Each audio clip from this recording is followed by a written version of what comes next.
Are you ready to transform your summer into an epic splash-tastic adventure? Say goodbye to wasteful, single-use water balloons and hello to the ultimate in reusable, eco-friendly fun with reusable water balloons.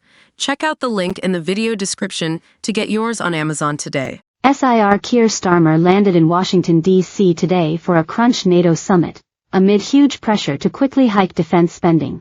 The PM, joined on the trip by wife Lady Victoria, will meet U.S. President Joe Biden and European leaders to discuss strengthening the alliance in an increasingly volatile world.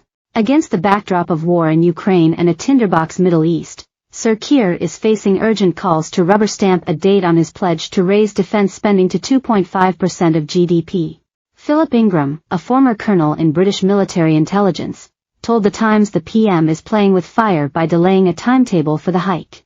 He said, "The threat is now and it will take years to fix the army, our ammunition stocks, get the RAF and Navy ready."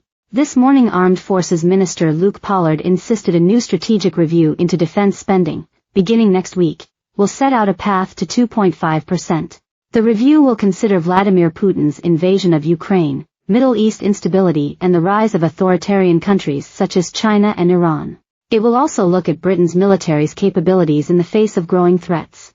Mr. Pollard told Times Radio, "This will be a NATO-first strategic defense review, a focus on our unshakable commitment to the North Atlantic, to the Europe area, to make sure that we're keeping not only the UK safe but keeping our allies safe.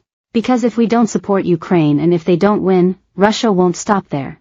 In the US, Sir Keir will tell the 75th anniversary NATO meeting that he is determined to face down our adversaries. The PM is set to say at the summit, his first overseas trip in office, that stepping up spending will safeguard the alliance. Sir Keir said, "There is no more important duty for me as Prime Minister than keeping the people of our country safe. At a time when we face multiple threats at home and abroad, we must make sure we are ready to defend ourselves. That's why I have immediately ordered a root and branch review that will secure Britain's defenses for the future. Working with our most important partners around the world, our strategic defense review will make sure the UK is sending a clear message to those who seek to undermine peace and democracy. You will not succeed." The PM will make clear to fellow leaders that he is determined to make sure the UK is a leading defense player on the world stage, highlighting that Western allies will triumph over tyranny. But pressure to hit the 2.5% target has mounted since Russia bombed a Ukrainian children's hospital on Monday.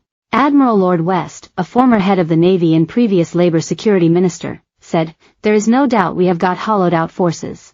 There are severe doubts on whether the armed forces are capable of doing what is expected of them by the nation and we need to spend some money urgently."